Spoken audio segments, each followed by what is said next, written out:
See, understand, even if you start clicking with it, even if you start feeling like, oh my God, yes, that moment that click happens in you itself means you are manifesting the experience.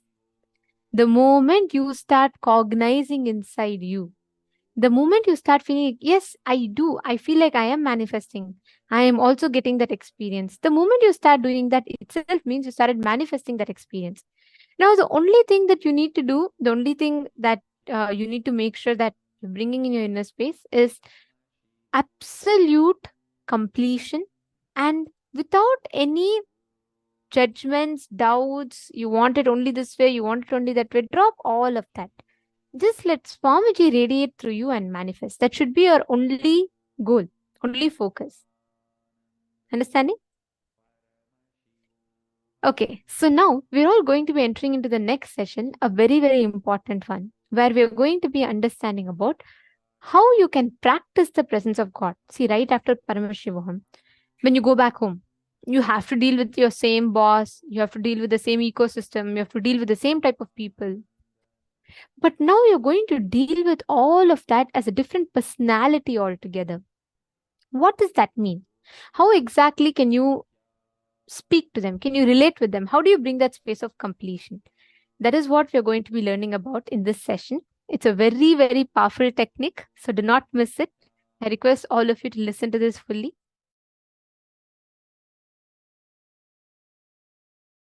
Today I wanted to share a few truths about practicing the presence of God. It's a very beautiful story. You all would have read this story in school. There was a guru and he had 10 disciples. There was one chief disciple, very brilliant and highly spiritual. So naturally Guru was giving attention to that disciple more. So the jealous started among other disciples. So all the other disciples wanted to defame, abuse, disrespect this chief disciple who was getting too much of master's attention. Somehow they wanted to move him out of master's attention. Master also observed. He observes everything, even though you think he sits with closed eyes.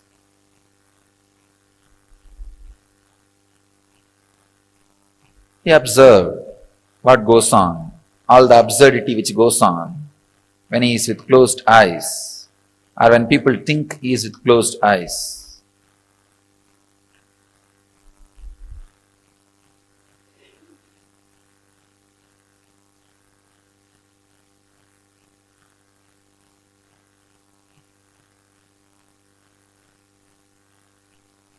One day he wanted to tell all the disciples why he is giving more importance to the chief disciple, the sincere disciple.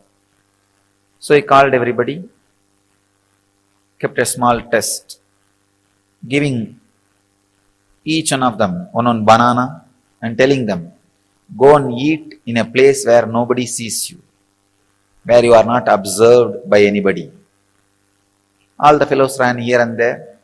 One ran behind the kitchen, one ran behind the sarovar, one ran outside the gate, one was hiding in the temple godown. They all ate and came back, except this chief disciple. He came back with the banana without eating it. All the disciples asked, why? He did not find any place. He just kept quiet. Master asked, he did not find any place where nobody was observing you. The disciple says very beautifully, it's a very small story. All of you would have known. Master, I am not able to find any place where God is not observing me, where God is not seeing me. I feel everywhere His presence. This story was known to all of you as a knowledge. Unfortunately, it did not become wisdom. The story has multiple layers of meaning and understanding.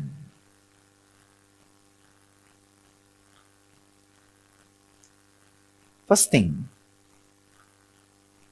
there is no shortcut for spirituality. There is no shortcut for enlightenment. There is no technique for enlightenment. Technique means shortcut. There is no shortcut. You have to iron out your 24 hours with a clear understanding of practicing the presence of God in your body, mind, actions, in everything. The clear, intense awareness has to be imbibed.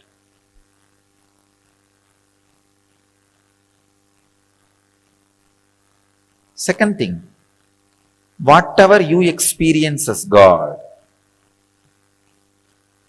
when you experience me, some will have 30% fear and 30% love, 30% confused emotions. Some will have maybe 50% fear, 40% confused emotions. Some will have 100% fear. Some will have 100% love, no fear. Different ways you will be experiencing the Guru. Whatever you experience as Guru, that's what your experience as God. You have no other experience. Whatever may be the experience you have about Guru, whether it is with fear or the attitude of master and disciple, or the attitude of father and son, or the attitude of mother and son, or the attitude of friend, or the attitude of beloved, practice 24 hours. Two things will happen. One, your action will fall into awareness. Second, that fear, whatever the lower experience you have about the master, will extinct, will be burnt away. The percentage of fear you experience with me will be burnt away. The percentage of other emotions, except pure surrender you experience with me, will be burnt away. These two things is possible only by practicing intensely the presence of Guru, practicing the presence of the Master. When you sit in your office, think, this place is owned by Swamiji. How Swamiji will maintain this office? When you sit and talk to people, if Swamiji is here physically, how will I talk? When you do Guru Puja, when I am here physically, just remember, if he is sitting with open eyes, how I will do?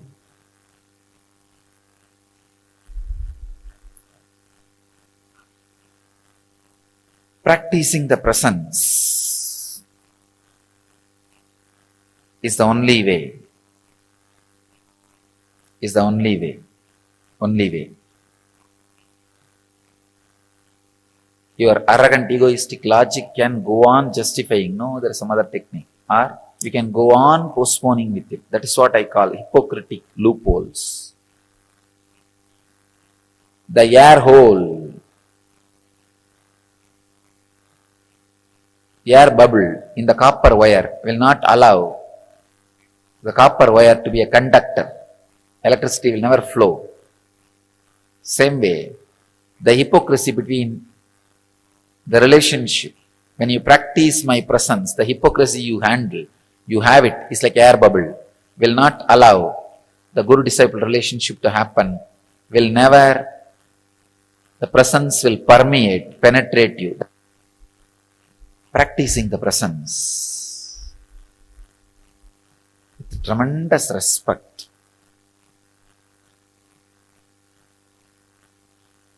is the only way. That is the only way.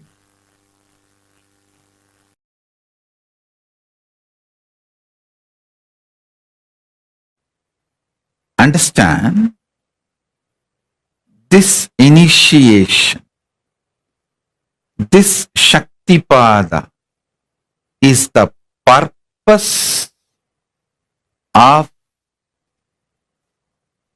my existence, to give you this Shaktipada only. I exist and I come here and sit again and again every day.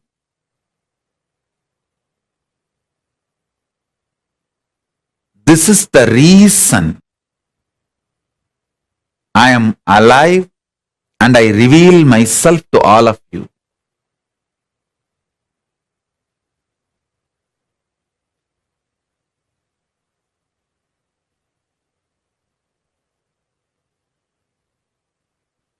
I sincerely bless all of you as living manifestation of Paramashiva, as Paramashiva. I bless you all and initiate all of you. Whoever decides to trust my revelation about me as Paramashiva,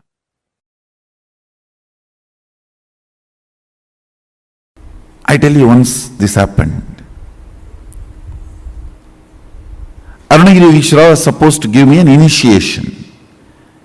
He told me that it's a ritualistic initiation, so prepare formally. Means I'll have to get one fruit and one betel leaf and one fruit means banana, one betel leaf, betel nut. And in those days the dakshina will be the 4 annas. 4 anna is I think 25 paise. You have to keep some coin for that 4 anna. And you will have to get one towel, means a piece of cloth. These are supposed to be offered as a dakshina. So he told me, prepare everything and come with all that. He was supposed to give a very ritualistic initiation. One beautiful thing, that one thing with Arunagiri I have seen, even though he transmits all the experiences, everything, left and right, he will never miss performing something which need to be done ritually, to educate me, to teach me a lesson. So I will do the same for all of you. He will never avoid ritual. See, he will make me experience the whole satya of sannyasa. That does not mean he will not perform the ritual. He will end, after that he will perform the ritual also and give formally the consolidation. So one day he told me that prepare everything and come. The whole thing will cost maybe less than 1 rupee.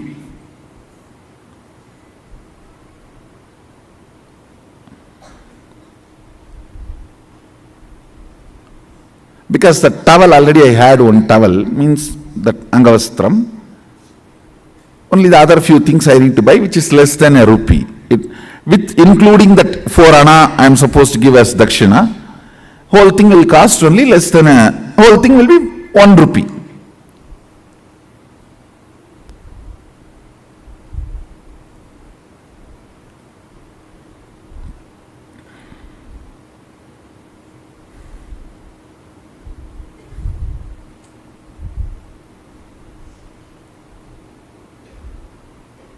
I went to my grandfather. He is the funder usually for all my rituals and all the expenses. I went to him and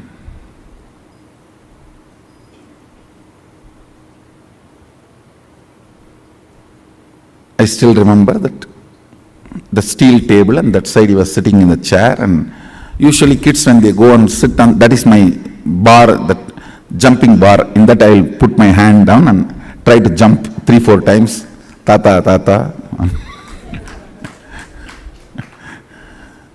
to get his attention, and he will say, Enada.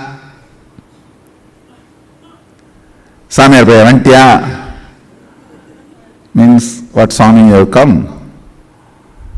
And then I said that like this I am going to have some puja and initiation. I want 1 rupee.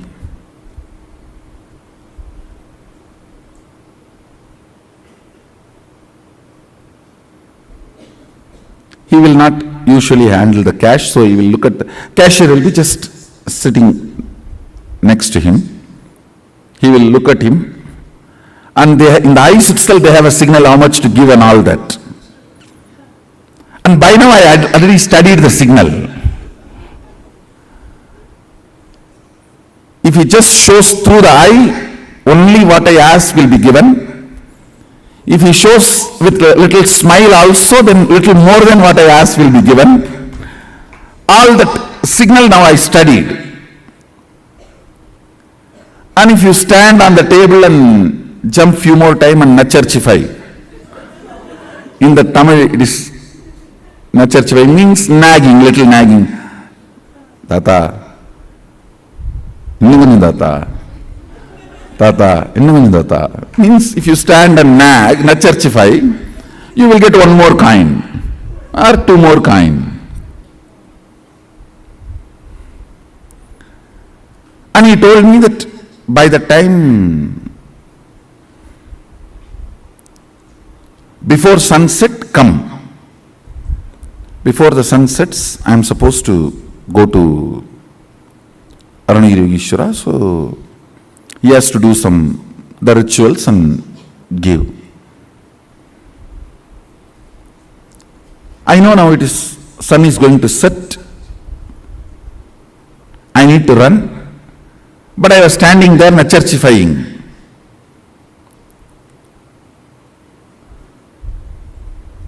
Thinking that if I stand for few more minutes, I'll get few more coins. I can buy something with that when I am going back to temple. And as usual, when I stood there and nacharchify, nag, he smiled at that cashier.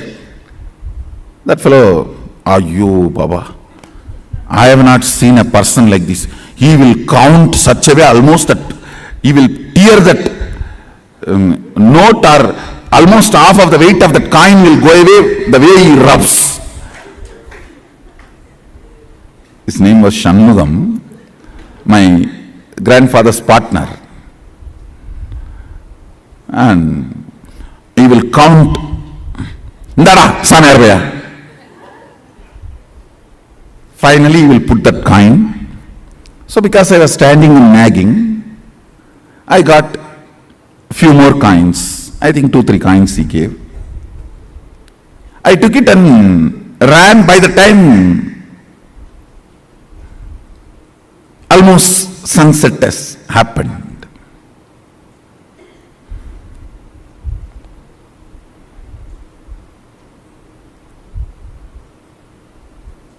By the time I ran to him with all the things, almost sunset has happened, and listen now is the real thing. Whenever I go to Aranirugishwara, first thing, a wide, broad smile, and he will stretch his leg for me to touch his feet. That's the way he will welcome me, receive me. Vada, he will stretch his leg with a wide smile. That is the way he will always receive. And I will run and touch his feet. That day, he did not stretch his feet. Smile was not, I will not say there was no smile, but I know it was a limited expression. And he did not stretch his leg. That's it. I know.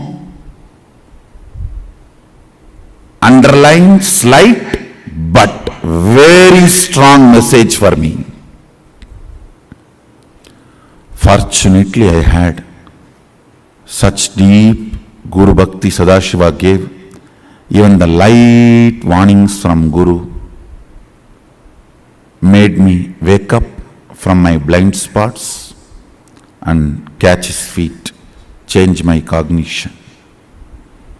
I should say, that's the biggest right thing, which is much more important than the initiation from Guru, which lifted me and made me experience oneness with him. It is your ability to see the slight warnings he gives and catch, change the cognition, saves you in life. Because many times he doesn't want to interfere with your freedom, with your will, with what you want to do in your life. It is the slight messages.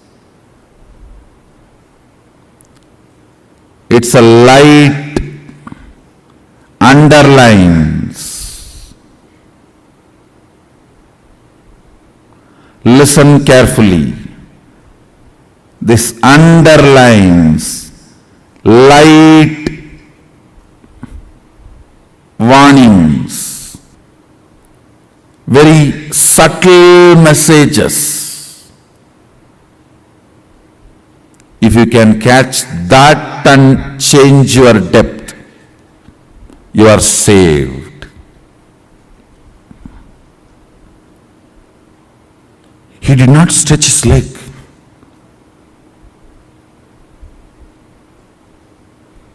That is enough to shake me. I ran and just held his feet and said, Swami மன்னிச்சிருங்க late ஆயிருச்சு,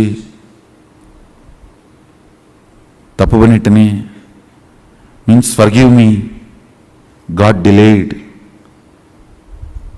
I made a mistake. He said in Tamil very beautifully,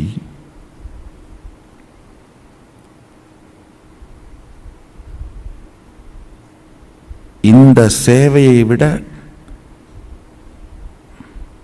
அதிக பணம் வேணுன்ற ஆசையினால தேவையில்லாமல் சரியான நேரத்தை இழக்கிற பரப்பா. He told me I am greedy for money. பணத்தாசையடா. It just shook me. Yes.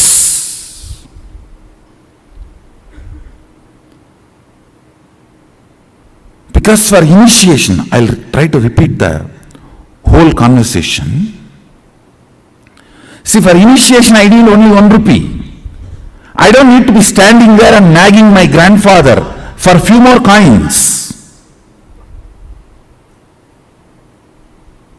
Something which I thought I can buy, which can be a comfort, and after all easy money coming, it's only few more minutes.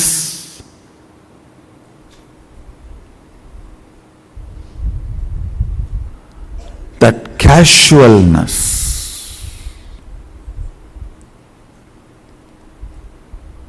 it was a slap, shock. I just woke up. Oh God, just these few coins.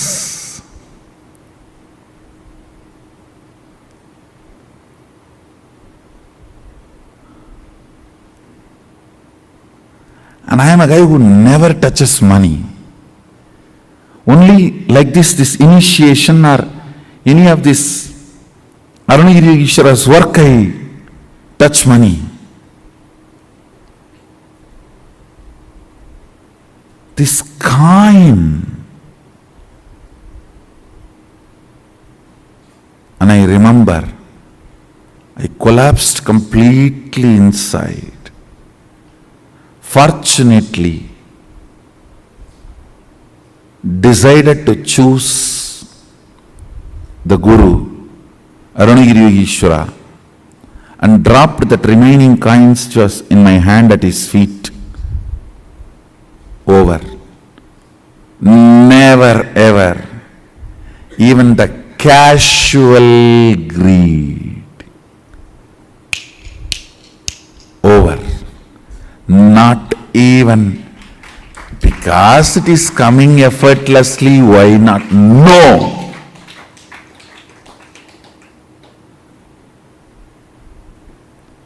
I should not even use the word greed. Even that casualness. If it is there, we can buy something. Even that cannot keep me away from my Guru.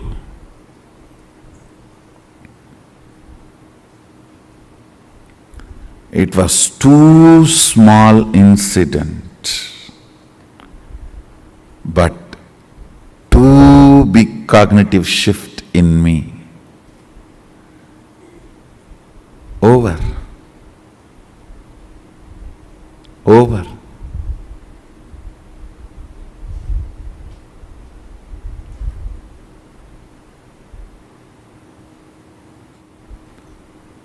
There are some messages which you cannot directly tell. If you directly tell, it will look like, oh, am I wrong? Is it wrong? You will get into defense. Then you cannot be taught. The cognitive shift will not happen. I can only underline.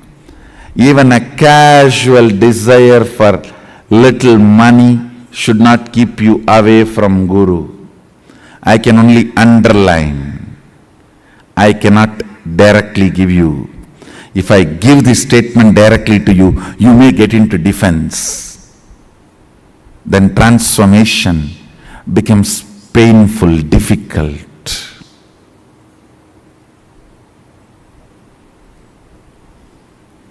Sometimes things need to be very subtly told. You need to catch it.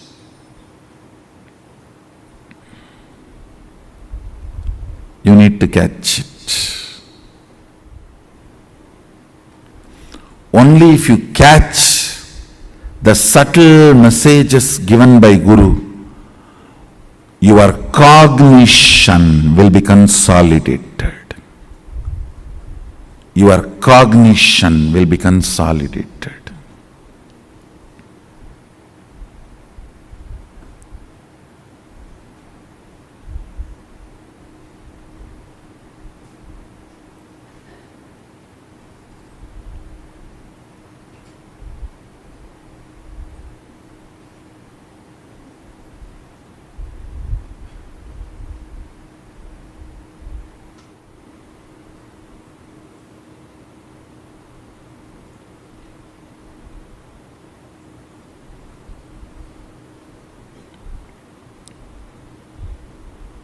I'm just waiting, seeing whether for whom I am giving this subtle message, are they catching it or playfully missing it?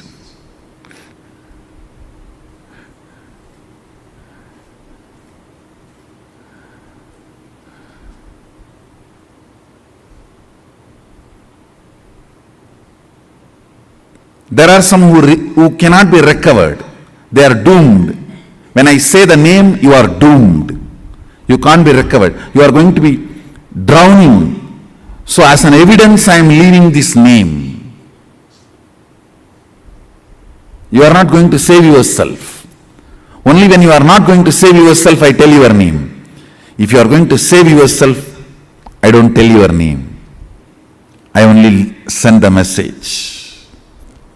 And see whether you are going to catch it or going to be playing, missing it. If I tell your name, be very clear. Don't take this as good sign. If I tell your name, don't think, oh, Swamiji told my name directly and advice. Praising is different. Sometimes I tell your name and praise, that is different. During the advice, if I tell your name, be very clear. I am leaving the evidence for the future to tell, even after Swamiji told he did not listen.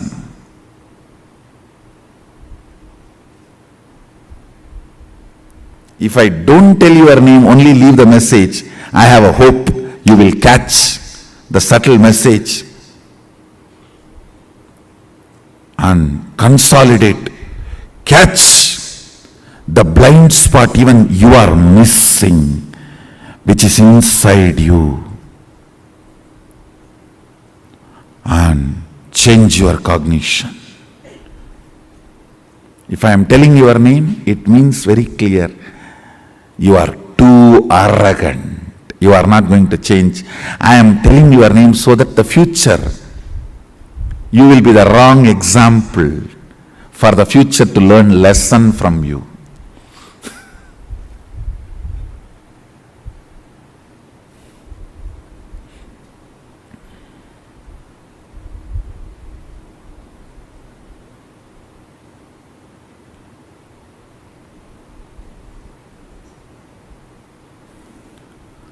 Cognitions matter. Cognitions matter. Cognitions matter.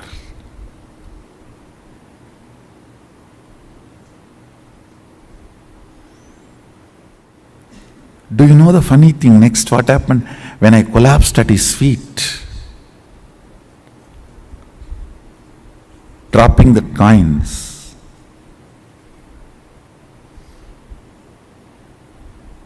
I know at his feet, my whole cognition changed.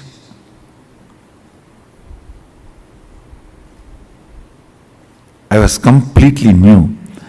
He lifted me up and held my face casually and turned. I saw the sun is back. Sun was back. No sunset.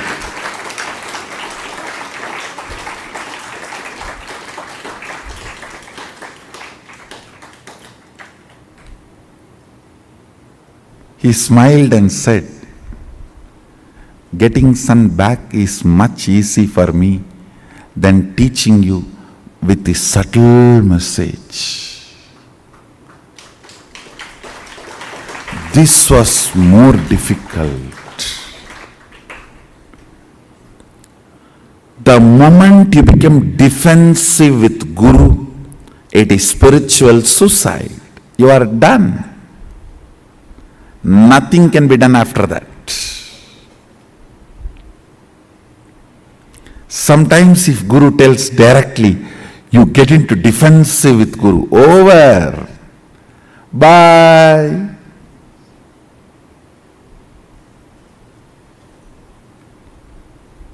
See you later when you are ready.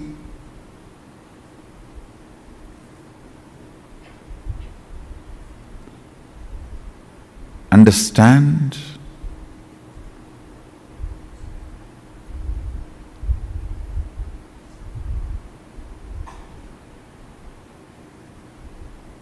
He said, making the sunset or getting it back is in my will. But you deciding to cognize my side or other side is your will. So I need to play here more subtly than there.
practicing the presence of God.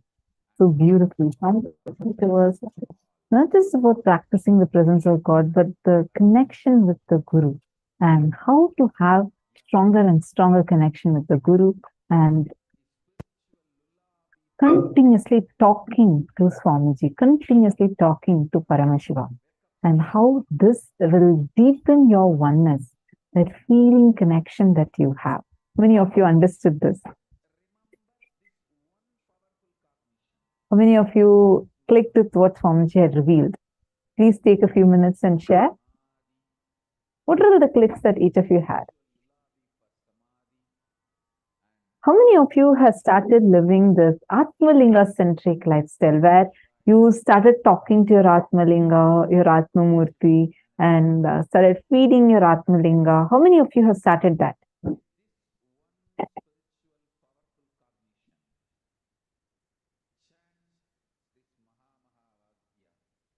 Wonderful. Actually, you should literally, really, Swamiji would listen to you and respond to you.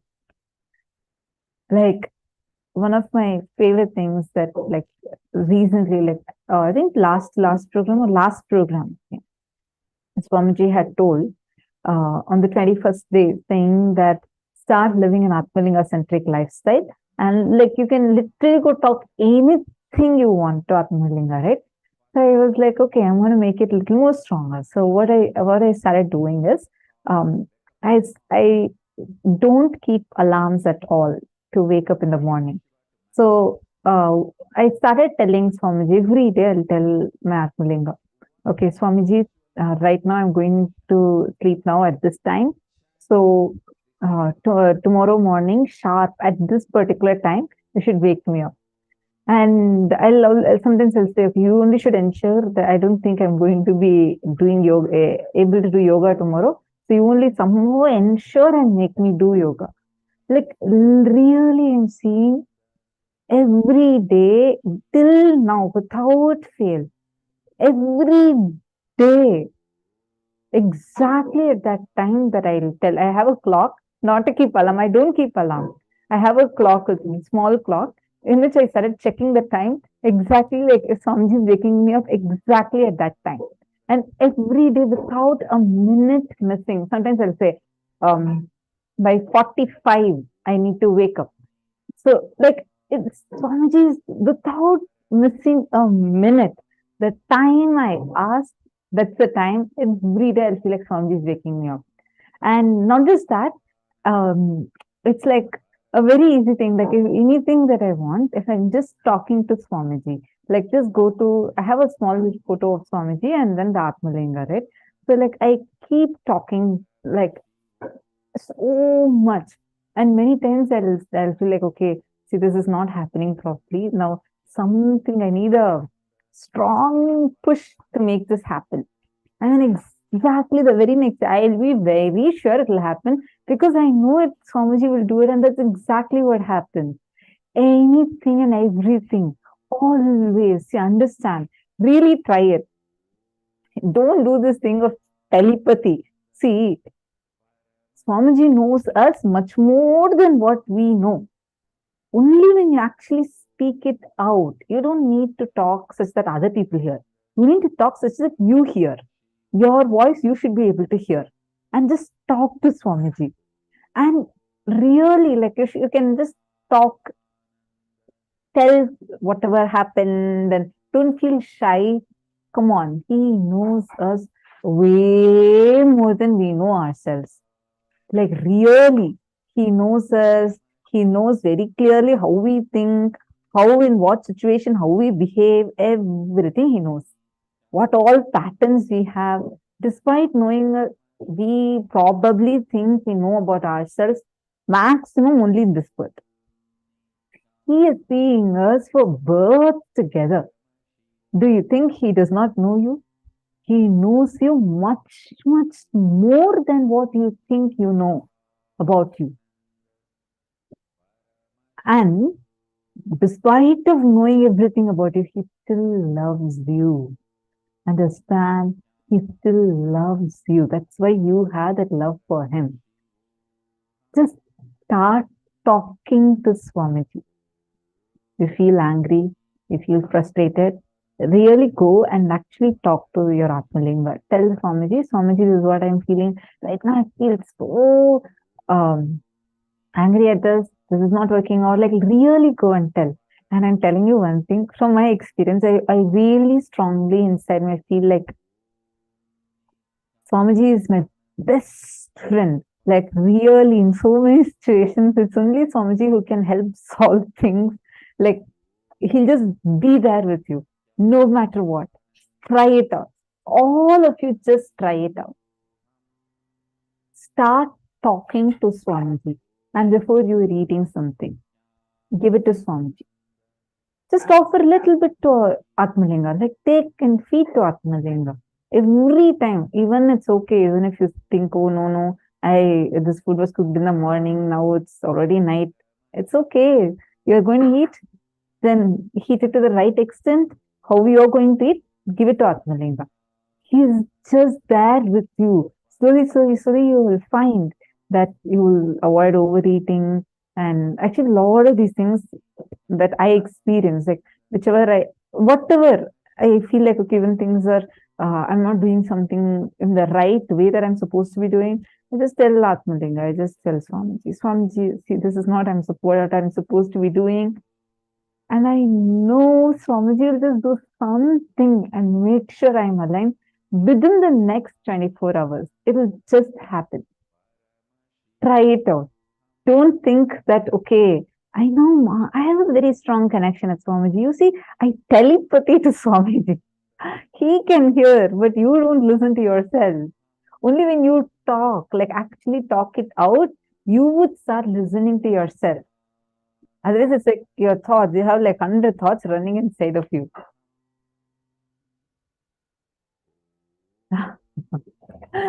God, so many of you clicked this waking up thing. Yeah, really, it helped me a lot.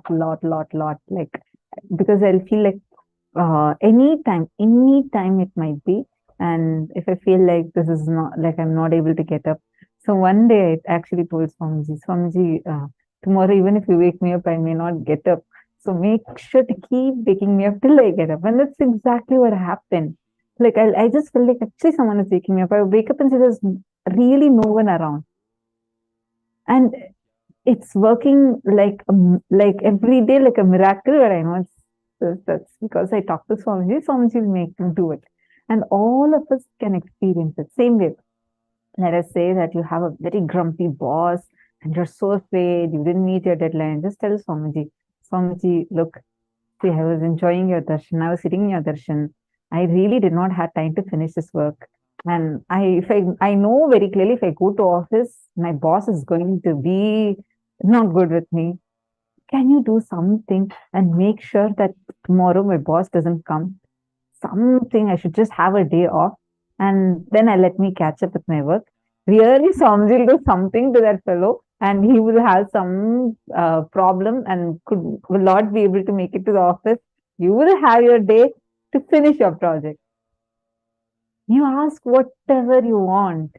It's like having a small mini version of Swamiji with you, thumb size with you. Angushta Matra Purusha. Who is that? The thumb size soul who's sitting there inside of you. He's literally 3D printed that and given to you as Atmalinga with himself in it. You just go and tell anything. Try out something really crazy. Did you think, is this even right? Like, is it okay? Look, I made that mess. You go and tell Swamiji, you be open. See, Swamiji, I was really lazy. I did not do this. I could not finish it. And now I'm stuck. I want to align back to integrity. Maybe tomorrow again I might miss in that. I don't know. But even that self-doubt, I'm offering it to your feet. You please take care. Just start. You would see he'll do some crazy miracles for you.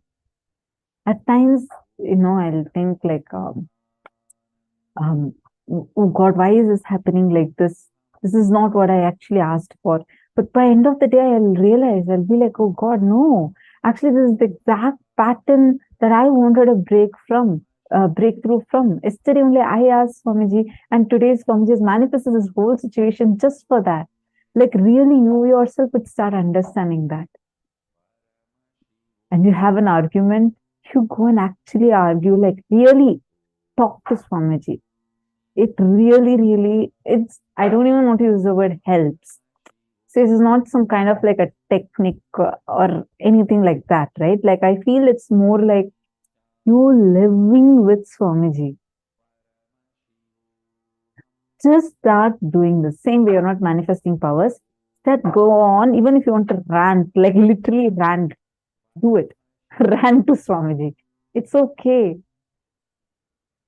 Hey, in the whole universe or multiverses, there's one person who never gets angry at you, who never gives up on you, who never even judges you, despite of knowing everything about you, not just from this birth, but from births together, knowing all kinds of possibilities that you have, how good you are, how bad you are, how cunning you can be, how great devoted you can be. He knows all possibilities each of us have. He knows every patterns of us. Still, he doesn't judge us. He does not even hold one judgment against us. Just goes on showering us with his love, being there with us. Even when he is being ferocious with you, he still loves you. Understand? When a mother is holding a knife towards the child versus a thief is holding a knife towards a child, same knife. But for both, the child will have very different reaction. One is extremely dangerous, one more is extreme compassion. No matter how much the mother may threaten, the child knows very clearly, she will not do anything, she loves me. Like that. However ferocious you might find the situation to be, you will see the love of Swamiji behind it. You will just know he is there with you.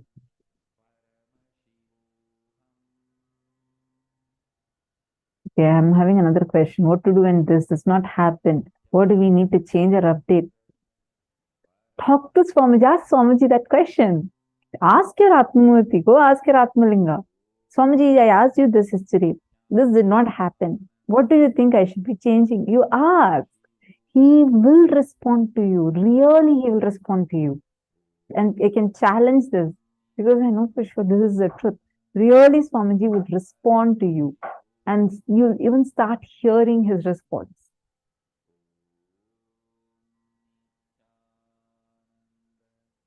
All right. So what other clicks that each of you had?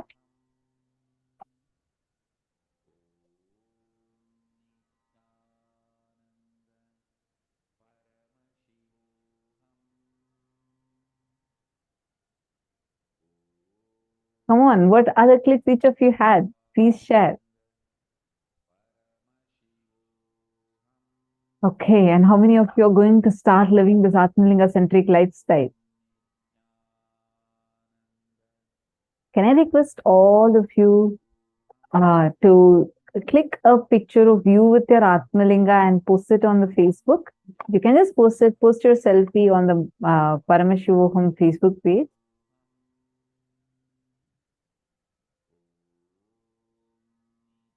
Does Atmalinga have energies of all divine beings, avatars, gods, extraterrestrial beings?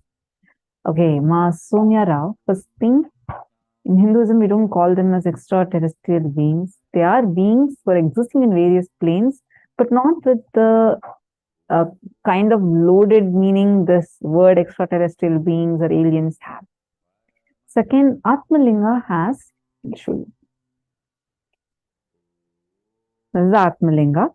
And you see the linga itself, this whole linga, this is the form of Paramashiva. And on that you would see a carving, the carving of Sri Yantra. The carving that you're able to see of the Sri Yantra is Devi, Parashakti. And on the topmost, is a bindu. You see a dot on the topmost. I'm not sure if you're able to see. There's a topmost, you will see a dot. And that dot is bindu. And this is the representation of Guru. So here it is. The linga has, the Atmalinga has Paramashiva, Parashakti, Guru. And for us, all three are embodied in one form as our Swamiji. So you're directly connecting to Swamiji through this. So this is an embodiment of all these three energies. An understanding, ma? Great. So any other questions any of you have? Feel free to ask. And any time, and one more thing, I'd seen these questions earlier. Some women were asking, like whether even during your monthly cycle times, you can talk to your Atmalinga. Yes. Atmalinga, during our monthly cycle time, we don't put our consciousness away. You don't put your soul away, right? You have your soul with you because it's you. So it's your Atmalinga, literally directly connected to your Atma, your being, your soul. So even during the monthly cycle time, every time, you can have your Atmalinga with you. Always have it with you. Like, let the Atmalinga, you can wear it as a necklace or anything, so that it is continuously touching your body. Just let it be there with you, and Atmalinga protects you. Right. That's it. Any more questions anyone else has?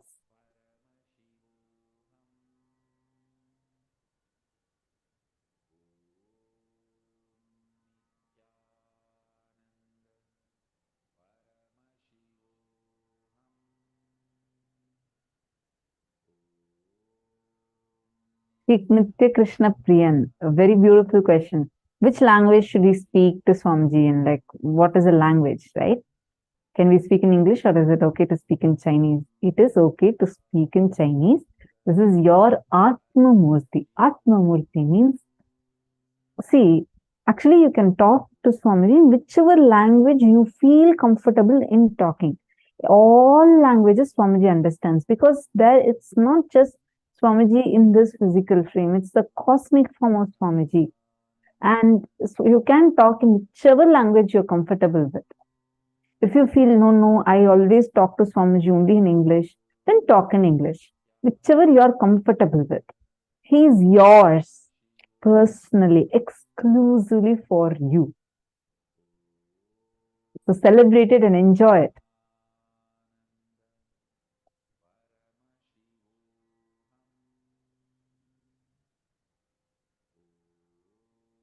How to get an Atmalinga? You need to contact your local temple, and immediately they'll be able to provide you with the Atmalinga.